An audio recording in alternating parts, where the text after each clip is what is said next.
O setor têxtil, vestuário e calçado, muitas vezes unido, enfim, fez um grande percurso em Portugal, mudou-se muito. O que é que se pode aprender com a evolução que este setor fez? Eu penso que o que se pode aprender com a evolução do têxtil, vestuário e calçado é que, em primeiro lugar, há futuro na produção e foram as empresas que, de facto, souberam investir na tecnologia, que foram apoiadas também por estratégias setoriais interessantes, quer no setor têxtil e vestuário, mas também muito em particular no setor do calçado, em que as associações empresariais, os centros tecnológicos souberam trabalhar em conjunto com as empresas e conseguiram dar um salto. Estes setores foram considerados por muitos como setores condenados e, de facto, tiveram um choque muito grande com a abertura da União Europeia aos países asiáticos, com o fim do acordo multifibras, com a entrada da China na Organização Mundial de Comércio. Conseguiram as empresas, porque metade das empresas faliram, mas as empresas que investiram em tecnologia, deram formação profissional aos seus trabalhadores, investiram em conseguir responder mais rapidamente, em fazer séries mais pequenas e conseguiram também subir na qualidade. Essas empresas conseguiram demonstrar o seu valor na produção e conseguiram afirmar Portugal como um dos países de maior qualidade em termos de produção, com prazos de entrega rápidos, com uma qualidade de produção muito boa. O passo seguinte é conseguirmos também fazer o que já algumas empresas portuguesas fizeram, que é afirmar-nos também pelo design e afirmar-nos muito pela produção de marcas próprias e marcas próprias que sejam reconhecidas internacionalmente. É um passo difícil e é um passo que Temos poucos exemplos ainda neste setor. Temos já alguns exemplos, quer exemplos de empresas que fizeram marcas que estão a ter grande sucesso, mas que são ainda uma parte pequena da produção, é verdade, mas também empresas que, estando a trabalhar para as marcas, isso já é uma parte muito maior da produção, não estão a trabalhar da forma passiva como trabalhavam há uns anos atrás, estão a trabalhar respondendo aos desafios das empresas, respondendo com novas soluções de engenharia, mas também com novas soluções de design, integrando-se nas cadeias internacionais, não como fornecedores só de baixo preço, mas como fornecedores que apresentam soluções às grandes cadeias ou às grandes marcas internacionais, e também é por isso que são procuradas. As empresas, as grandes multinacionais, sabem que em Portugal não encontram só baixo custo, mas também encontram custos contidos, mas que encontram principalmente qualidade e encontram empresas que colaboram com elas no processo de inovação, no processo criativo, no processo de engenharia dos produtos, e isto é cada vez mais importante em setores em que hoje em dia estão a utilizar materiais novos, estão a utilizar novas soluções, em que o design e a personalificação dos produtos é cada vez mais necessária, e é aí que se cria valor. Este era um setor algo estigmatizado, por causa do passado, digamos assim, dos maus exemplos do passado, não era? Eu penso que foi um setor sobre o qual se fizeram muitas ideias feitas e que conseguiu, de facto, dar a volta a muitas dessas ideias. Penso que há uma geração que fundou este setor num contexto em que nós estávamos inseridos na União Europeia, em que a União Europeia era protegida externamente às importações nesta área, e em que os investimentos que se fizeram foram muito baseados no baixo preço da mão de obra, na capacidade de fornecer em quantidade a baixo custo, mas é interessante ver como muitas pessoas dessa mesma geração conseguiram ir evoluindo, ir trazendo mais tecnologia para o setor, e conseguiram depois, quando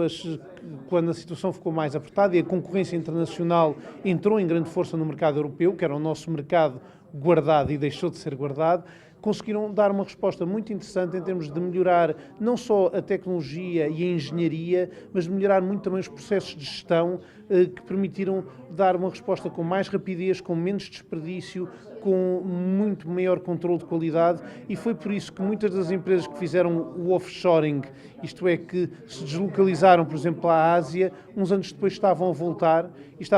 para Portugal, porque tiveram noutros lados mais experiências e porque tiveram noutros lados uma experiência de não conseguir obter a mesma qualidade, a mesma garantia de entregas a horas, a mesma garantia de rapidez de resposta que hoje encontram em Portugal, e é essa a imagem de marca da nossa indústria, uma indústria que produz com qualidade e com respeito por normas do ambiente, com respeito por normas técnicas, e, portanto, dá uma resposta que as marcas que se querem afirmar pela qualidade têm que ter. Mas a minha pergunta Era exatamente nesse sentido, quando falei do estigma, foi uma questão geracional ou mesmo aquela geração que ficou estigmatizada conseguiu dar a volta? E outro ponto este é um setor com muitas empresas familiares, o que significa que as empresas familiares que também de alguma forma são estigmatizadas, significa que conseguem também dar essa volta. Eu penso que as pessoas que trabalham neste setor não se deixaram levar pelos estigmas que às vezes lhe queriam colocar e o que fizeram foi o que tinham que fazer. É verdade que houve algumas empresas que não fizeram o que tinham que fazer e não o fizeram a tempo e que não investiram em tecnologia, não deram formação profissional aos seus trabalhadores, não apostaram tanto numa norma de qualidade e apostaram só numa ideia de ir tentando esmagar cada vez mais os custos e muitas dessas empresas são exatamente as que fecharam. Mas as outras que fecharam, que ficaram abertas e que se mantêm hoje a operar e que estão até a crescer, são as empresas exatamente que souberam não ficar presos à ideia de que isto é um setor de baixa tecnologia, um setor para acabar num país desenvolvido, mas mostrar que um país desenvolvido como Portugal pode, a par com outros, como a Itália, ser um produtor de qualidade, quer no calçado, como nos têxteis ou no vestuário, obviamente com uma indústria muito diferente da que era há 20 ou 30 anos, mas é essa evolução que é muito interessante. A entrada da nova geração,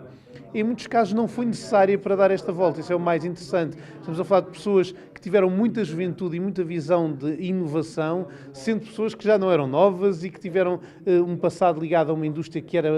aí sim mais tradicional e que souberam romper essas amarras do tradicional. Mas a entrada da nova geração, em muitos casos, está-se a dar uma transição muito interessante, porque são pessoas que já tiveram oportunidades, por exemplo, de estudar, tiveram oportunidades muitas vezes também de passar uma parte da sua vida no estrangeiro e, portanto, trazem para dentro das empresas uma nova visão. E o que é interessante é, em vez de estarmos a assistir a um conflito de geração entre duas visões, uma mais tradicionalista e uma mais inovadora, o que estamos a ver é, em muitas dessas empresas,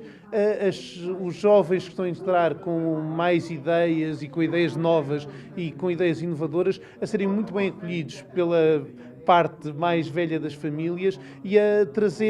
serem apoiados nessa renovação que é necessária. E a renovação não se faz uma vez, a renovação e a inovação neste setor, como em muitos outros, tem que se ir fazendo sempre e tem que envolver não só o capital e a estrutura empresarial, mas tem que envolver também as estruturas de suporte, os próprios trabalhadores, que eu penso que estão hoje muito mais consciencializados de que o que estão a fazer não é só peças de roupa, é peças de roupa com qualidade, é estar atentos a que não haja defeitos, é estar atento ao que é importante para as marcas e o que é importante para criar uma imagem diferente. Os trabalhadores estão muito mais consciencializados para isso e as administrações e a estrutura técnica também das empresas hoje em dia têm muito mais quadros qualificados, quer engenheiros, quer designers, quer pessoas também da parte da internacionalização e do marketing, que são muito necessários. Uma última pergunta. Este setor mostra que Portugal pode ser industrial? Este setor mostra que Portugal é industrial, mas não é o único setor. Portugal tem ainda uma estrutura industrial bastante boa, que esta crise abalou bastante, abalou não só pela parte de diminuição da procura, mas muito pela parte financeira, porque muitas empresas, como tinham uma exposição grande a capitais alheios forte, foram muito abaladas por esta crise e é importante que Portugal mantenha esta estrutura industrial. Este setor tem muito peso em muitas regiões do norte do país, onde são setores com uma proporção do emprego regional muito forte, mas há muitos outros setores, dos produtos metálicos, de produtos de plásticos, etc., que têm, ou do mobiliário, por exemplo, para falar de alguns outros setores também nesta região, que têm um volume importante de mão de obra, mas que hoje em dia já não podem ser caracterizados como setores apenas intensivos em mão de obra. São setores também com uma incorporação de tecnologia maior, são setores com uma incorporação de gestão e de qualidade de gestão e de gestão da qualidade também muito maior e, portanto, são setores que têm futuro. E Portugal demonstrou, quer nestes setores, quer noutros, que é um país com capacidade de, nas boas empresas, ter uma qualidade de produção ao nível do melhor do mundo. Ao nível, em muitos casos, do que fazem as empresas médias alemãs, que têm muita qualidade de produção em nichos específicos e com o que sabem fazer, fazem muito bem. Isso para estes setores não basta, eu penso que isso é uma parte muito importante, mas não basta. Temos também que ter, e já temos algumas empresas que são bons exemplos, mas temos que ter muito mais empresas que, para além de serem boas na produção, se afirmem também na parte da comercialização, na parte de criação de marcas, e eu penso que hoje em dia as vendas online, os novos circuitos de distribuição abrem possibilidades das empresas começarem a ter aí também uma parte importante. Não vamos dizer que todas as empresas devem ir por aí ou que isso deve ser o único caminho para a nossa indústria, não é. Fazer marcas é um processo caro e complicado, que requer uma grande aprendizagem, mas eu estou certo que, tal como aprendemos a produzir bem e a produzir melhor e a estar entre os que produzem melhor no mundo, quer calçado, quer vestuário, quer textos, também vamos estar entre os que conseguem fazer marcas e marcas que se afirmem a nível mundial e não apenas a um nível europeu ou a um nível português, porque isso é o caminho que temos que seguir.